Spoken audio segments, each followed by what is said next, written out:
as we open this next part, why don't I talk for a moment and you could grab that link, because the slides I have doesn't have that link in it. So I'll let you pass that to the audience if you could put that in the local chat. And let me get us warmed up. So we're ending our exoplanet naming activity. We're moving into the matrix game. And of course, as soon as you hear the word matrix, we all start thinking of Neo and, you know, the red pill, the blue pill, whatever, you know. And of course, this notion of what's real, right? Well, we're not really talking about that, although that sounds glamorous, doesn't it? We instead think about strategy. We think about planning for the future, and we think about creative ways for people to think out scenarios. Some might be horrific, some might be war-based, or, you know, or some conflict or another. But we think of them as, wouldn't it be nice if we used a very loving way of thinking about how do we resolve conflicts? What are the outcomes of terrible conflicts, and how might we move beyond those, right? Grow as a society and mature. And Andy is such an amazing, reflective researcher who has a strong grasp on this. Now, of course, I know you're all thinking chess, right, for a strategy, but the matrix game takes it to another level and, of course, has a rich history. I'm going to let Andy introduce it. Back to you, Andy. Okay, thank you very much.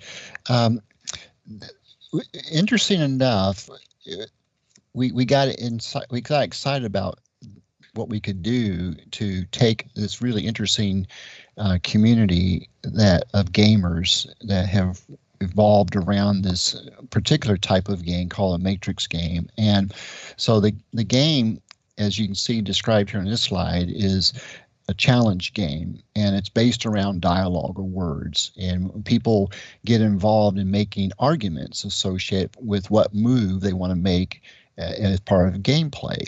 And the consistency of gameplay is really a fascinating process. With, you have a judge and usually a couple teams, and they argue for the next foreseeable move, and then it's reconciled with the judge, and they use dice to bring in some element of probability. And what people like about the matrix approach game is that it's so flexible, and it can be used in all kinds of game situations, whether it's a mystery game or, like in some cases, military applications. So you're going to go to the next slide, Sin, that'd be great.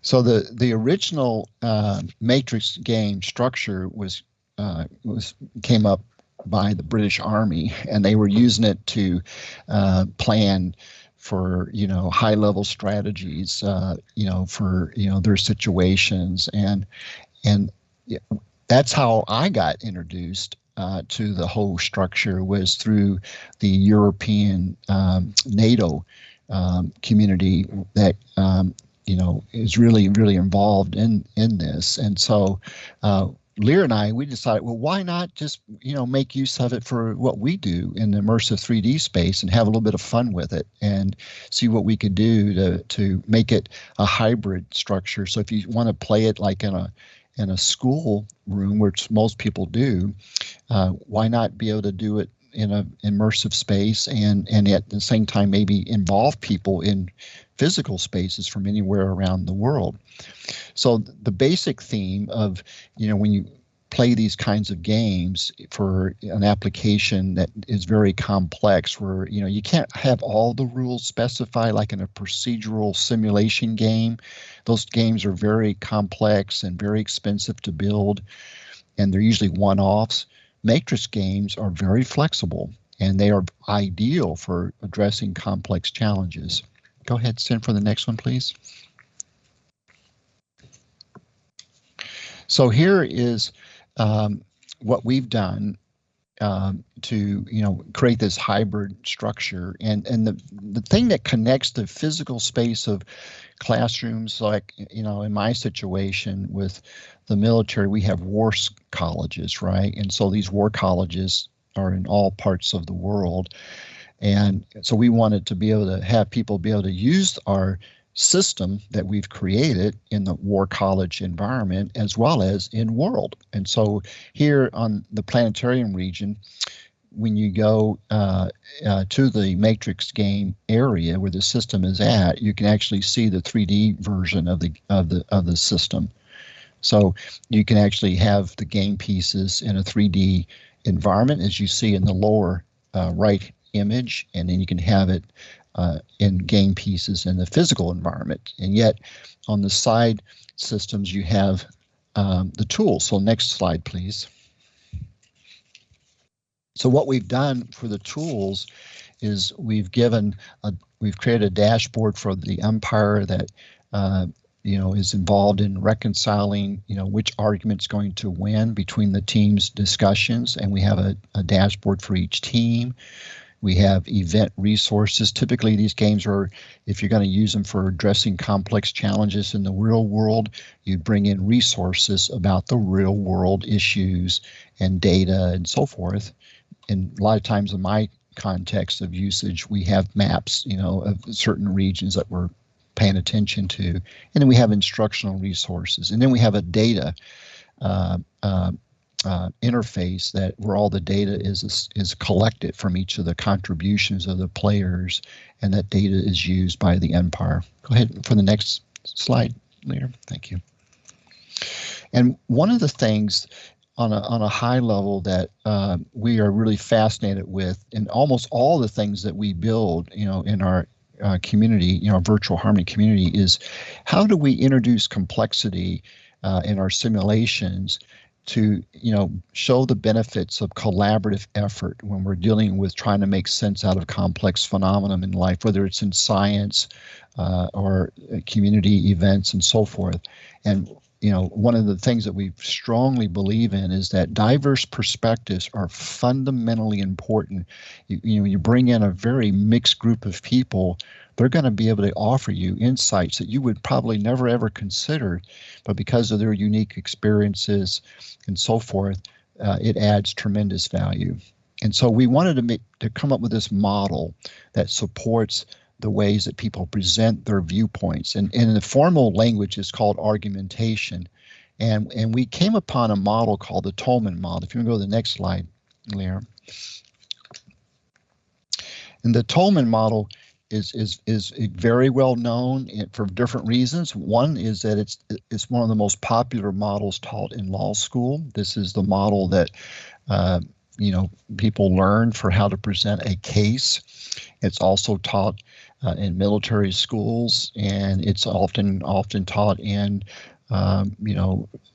scientific communities about how to actually talk about complex topics and give evidence and talk about the assumptions that underlie your arguments for a particular theory and so forth. So the basic model is where you will present a claim, and you have to support that claim with some evidence, and people can give you a rebuttal. They can say, well, have you thought about this? Well, what if this condition arises? And so when you go back and forth in that dialogue, a more richer picture that is shared among the participants emerges. You develop your sense making. And when you're dealing with complexity, that is the fundamental approach to deal with complexity, because there's no textbook solutions to deal with complexity. You have to make sense of things because it's constantly changing. Next slide, please, Lear. Before we move to that, there's a thought here. We've spoken in the past about the difference between complicated problems and complex problems. And when we use the word complex, we're thinking of a problem that doesn't necessarily have a solution, or at least we're not aware of it.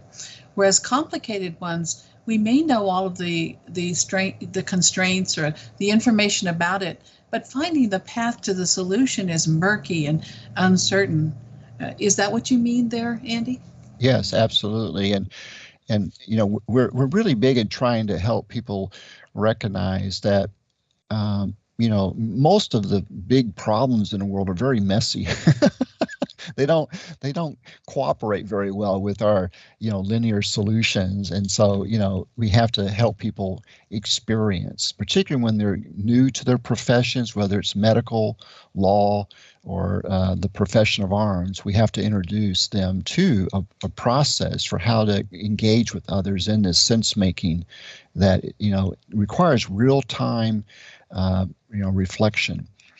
And there was a question there about, for government applications and policymakers. I saw in the text window. Absolutely, this would be a great format for engaging people in ways that goes beyond just sitting there and armchairing, a discussion about a complex topic, but you have a formal, semi-formal way of capturing, right, as it were, the argument. So as you see here in the dashboard for teams, you have to give reasons for your suggested course of action. You have to identify some assumptions that go behind your reasons for why a certain action should be taken. And this is the structure of the argument. And so all this information that you feed in to the event gets put into the database, and then an umpire looks at it. Now, when people use the matrix game structure, you could have more than one umpire. You could have a panel of experts, for example, and a panel of experts looks at the inputs and decides, okay, how do we now say that we are going to go to the next level of this discussion so we can get towards solutions and approaches or courses of action? Next slide, please. So one of the things that's really cool that helps keep things moving along and introduces chance or probability into outcomes. Because again, if you're dealing with real life problems or challenges, there's always an element of chance, right? Things don't always go to plan.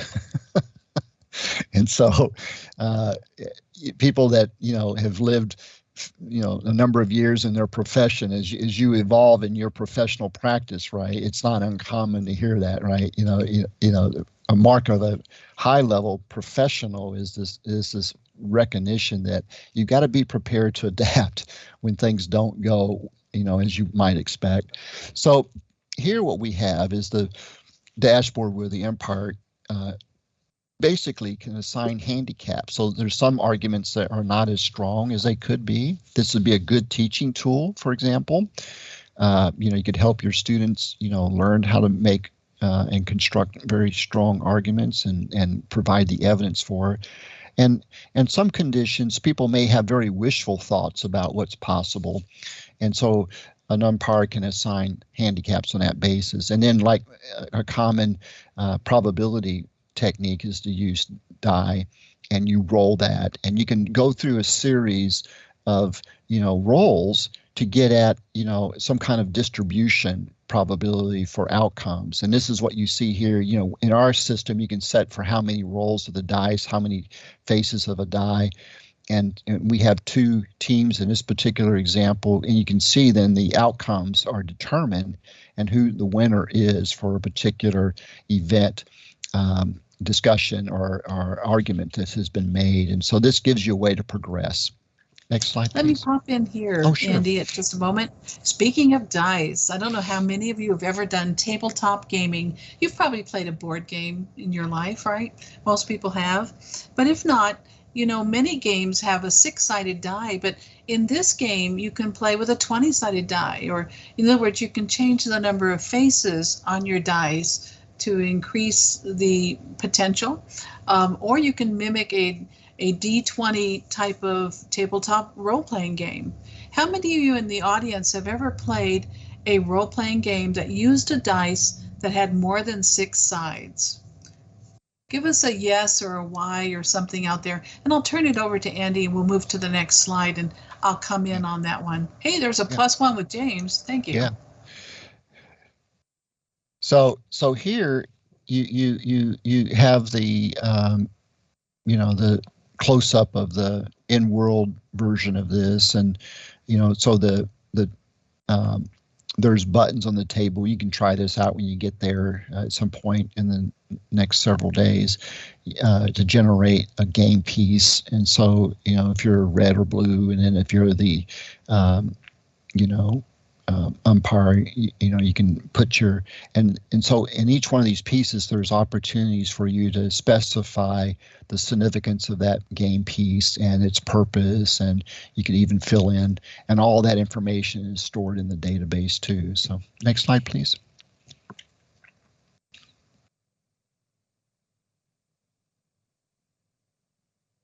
Another view.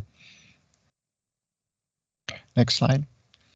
Well, before we leave that, we have 12 minutes. That's the good news. Good. You know what I love about this? Finding this space will take you a little bit of work. I know some of you go, nah, I'll be right there.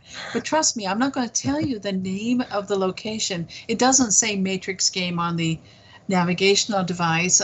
So when I arrived over there the other day to test it, I was like, where'd we put that?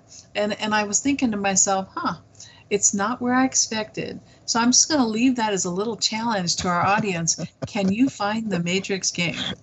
Back to you, Andy. I'm so surprised I didn't blurb it out. Yeah, but I'm not going to tell, because Andy is fascinated with interesting ways of placing things. And I'm not talking about a skybox here. That would be way too obvious, right? Back to you, Andy. Okay. Yeah, a little Easter egg. Okay, next slide, please. So here's a view of that environment, and so you know it's situated in a library. So I won't go any further, Lear. And what we're going to try to do over time is enrich the library with these resources about game strategies and templates and theories and history of gaming, just to kind of have an exploratory space for gamers. Next slide. So the library part of this is, of course, ongoing. You never have enough information, do you? You always need more. But so this will be augmented. So don't walk in there thinking it's the fount of all knowledge and we're done, right? Yeah. No. Yeah, but of course, it's an opportunity. Definitely a work in progress. Lot, right? That is absolutely right. What was that, Spin? I said you're definitely right. This is a work in progress, very fresh work. Now, here's what's fascinating. I'll say, Andy, it would be great if we would do something like this. I didn't say this one, but with others. And a week later, he comes with the mesh, with the textures, with everything scripted. And of course, I'm the kind of person who tests it and says, now, wait a minute, the permissions aren't set. Or I can't collaborate and kibitz and contribute, because we have such a wonderful symmetry in our group, a serendipitous relationship where we're loosely coupled. We're all over the country, right? We're in different states. We don't get together physically, and yet we participate on these wonderful designs that he comes up with. So look at this, and I know you're all thinking, oh, I could do that in an hour. Well, it takes a little bit of work to do all that mesh. And by the way, I have a little tip for all of you. If you ever go into our builds and you do not see everything immediately, check your appearance, edit your outfit. Don't change anything. Just stand there for about 10 seconds or so, and the mesh will pop into focus for you. That's our handy little tip. Back to you, Andy. Oh, great. Thank you. So this is an image of a dashboard. And so what we do is, we have these interface, almost every simulation that we do, we always collect data, and then we have a reporting mechanism. So you can go in as someone that's functionally using the simulation and get access to the data and use it for research. So you can print out to spreadsheets and different formatted structures for importing into other programs, or you print it out as PDFs and so forth. So that's one of the things that we've found over the years is very, very useful. And so for this particular simulation game system, we've done the same thing. Next slide, please.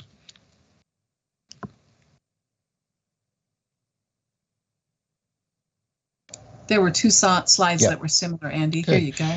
So here's an example of where you can select to have the data from the matrix game system put in Excel if you want to do additional analysis for research and then also for PDF. So, we're working with the Norwegians actually on this system. And so one of the things that this has been very helpful is the Norwegians are able to, we're able to share our data back and forth, on demand with our different games. And so that's been very, very powerful. If you want to, do things, with people spanning halfway around the world. Okay.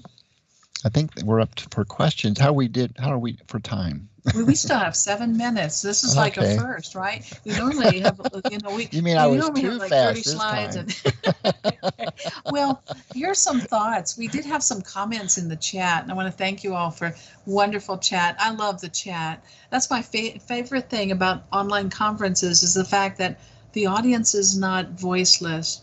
We can share and have that richness. James Out Loud mentioned that it's a very nice interface on that dashboard. I'm going to boogie back to some visuals. Yeah, this is our data dashboard.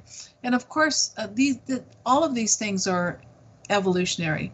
He keeps working and refining them because we'll use them and then we'll go, well, what about this? Or we'd like to see that, And so that's what I love about this. By the way, on the exoplanet activity, the OSCC organizing committee came over. Marcus, James, I don't know if Sun joined us, and of course Joyce and Fran, and friends and a few others, and they helped us to refine our design, and we love that. We love feedback. Few things in life are perfect the first time you develop them. Sometimes you need that collaboration of a community to really get something designed that's usable and useful and easy for everyone to participate with. A few years ago, Andy and I gave a little talk in here, and I see your question there, Lisa. I'll get to that. And he was talking about that voice app he wrote. And the reason he writes voice apps for Alexa is because imagine for a moment if you were playing in VR or you were wearing a headset for VR, you were doing an inside out world where you're in OpenSim, with your avatar, and you're also in one of those collaborative tools in, let's say, the Meta VR device, right? And Andy has slides where he does that, where he says, if an instructor wanted to get data out of this dashboard, like the umpire, how would they do it if their eyes were preoccupied? So, of course, we needed voice interfaces, and Alexa was a natural choice. And we were given that talk, and you remember, Andy? Next thing you know, Alexa starts talking with us during our presentation, and we got to giggling so much because there's no quieting her once she gets going. Now, Lisa asks, let's see. Lisa asks, is the Matrix game open source and freely available? Well, it's brand spanking fresh new, Lisa. So let me turn that over to Spin. Yeah, we readily try to be as open as we can be with the things that we design and build. And so, the best way to kind of go through that process with us is to come visit us. And we meet every other Sunday in virtual harmony at one of our grids. And so, because we want you to understand that almost everything we do is got multiple apps that support it. So common PHP, Python, we program in C++, and then we use Linux environments for, bringing it all together. And so, if those areas of interest you have, then we'll work with you if you want to try to implement it in your setting or university and so forth. Because this is what I mean. We've actually benefited from people all through the years. So we're big believers right. That's community effort here. That's exactly right. This is what I mean by it's wonderful to work with such a gifted team, because Andy, he'll just pick up whatever language we need and there'll be a new one, there'll be another one. He will also look for open source ontologies like MIT's ontology or others to map to how other groups can create these kinds of simulations, and also to he builds AI and of course machine learning tools to help evaluate and rank and prioritize and create knowledge that helps us to discover other elements about it. In other words, it's not just what we do and it's not just what we say, but it's also how, of course, we're trying to build some knowledge about this and understand the value of our AI component as well. Yeah, we often have guided help. We never find that one particular platform or language fulfills all the needs that we want to try to address. So we're very eclectic. Coming back to that word again, we like to construct an ecosystem of sorts using different tools and languages that really help us. So yes, we use a lot of open source from MIT. I'd say at least half of our work has genesis out of MIT. Now I have to clean up that last comment. Lisa asked us if we were, no Ada programming language? What's funny is I was certified as an Ada programmer in 1989. And of course I was maintaining systems for the Air Force Space Command written in Ada. And Ubit and I were talking about that yesterday because, while it was a fun, flexible language, it also had some undisciplined moments. Some of the programmers would write a self-documenting variable name that would go on for an entire page. And of course, it's a bunch of words with hyphens between them. Is all one variable. And I'd get to laughing so hard because there'd be 25,000 lines of code of, in other words, 25,000 pages of that nonsense. And of course, self-documenting sounds wonderful until you have to go maintain it, right? But we're not using Ada, to the best of my knowledge, in the current development, Lisa, to answer your question. Well, I see we only have one more minute. Are there any other questions? There was one, Lear, I saw that about where this is at, and you may want to go over about where it's at here in OCSS, the region. I guess they can call up the map, right, and get to it from here. Yes, that's what I mean by exploring over at the planetarium. Andy has put in a hypergrid map that when you click different destinations on it, it may or may not allow you to come visit. The reason I say that is we don't keep all 18 or more grids up at the same time. And I noticed that map, Andy, had the first 18 or first 12 you created. It doesn't have some of the others that we've been using here recently. But every other Sunday we get together in the virtual harmony environment. We agree on a grid to meet on, and then of course we explore, we play, we laugh, and we work for about an hour and a half. Yeah. And I can't really call it work, right? Because it's fun. It's like tinkering, Yeah. But anyway, okay. I want to thank our presenters. Thank you again. I just want to thank all of you that organized this event and all the participants. It's a highlight of our opportunity to come each year and share the things that we're doing. We're always grateful that you give us that opportunity. Thank you. Yes, thank you. Thank you to our wonderful speaker, Ragnar. No, that's me, by the way. That's why I'm laughing. In any event, thank you, panel, for your informative and interesting presentation. Let's see. Oh, it's announcing my next event. So let me take a look at the schedule here real quick and find out what's next. Let's see. If anyone in the text chat could tell me what's next. Oh, here. I will take a quick look. My apologies to the stream. This is what we call candid, okay? Oh, we have a break next. Okay. Excellent. That's why I probably haven't seen the hook. and maybe Larry, you can reach out to Gwinnett. She's asking about the calendar for our Sunday meets, and it's every other Sunday, but we can get you on an email for those that want to participate. That's excellent. Andy, if you want to, they can contact me, and there's so many ways to contact me, but you have to do it before the event because I'm the kind of person who works all night, sleeps a little in the morning, and then emerges with a toothbrush in her hand to the meeting. You know, we as any of you will get to know if you haven't already, we have cat hours, all of us. Yeah, well, Andy's on a farm, and the farm animals like to be fed. And by the way, they're all family members. They're not food. Okay, this is not that kind of farm. This is more like Mr. Ed. Okay, That's from the old TV shows. That's exactly right. But in any event, let me go ahead and right. wrap here so our stream team can take a break. We do have a break coming up.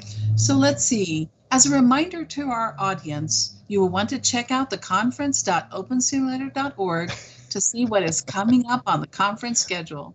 You won't want to miss our next session, which is, I just had it up and it just disappeared. It is, it's a wonderful one. This is Maria Korloff, and she's going to be doing the AI art panel. That's going to be exciting. We also have an AI art workshop coming up on December 16th with Sun Tzu, myself, and Rhiannon Chetnoir, better known as Joyce Betancourt. We encourage you to visit the OSCC22 Poster Expo in the OSCC Expo 3 region to find accompanying information on presentations and to explore the hypergrid resources in OSCC Expo 2 region. I want to put a little shout out to Thurza Ember for that wonderful hypergrid safari earlier. I had to grab the landmarks because I have to go back and explore at another time when our wonderful artists invite us back. It was just amazing. If you have not done that, visit the OSCC Expo 2 region. It's called Expo Zone 2, okay? And go visit those. Also check out our sponsor and crowdfunder booths located throughout all of the OSCC Expo regions. Thank you again, Spin and Frankie, we love you, and JJ, Drinkwater, our librarian, and the entire team, Algernon Loire, Spin's wife, who keeps us focused and organized and on target with our designs. Thank you. Yes. And thank you, audience. All right, bye-bye.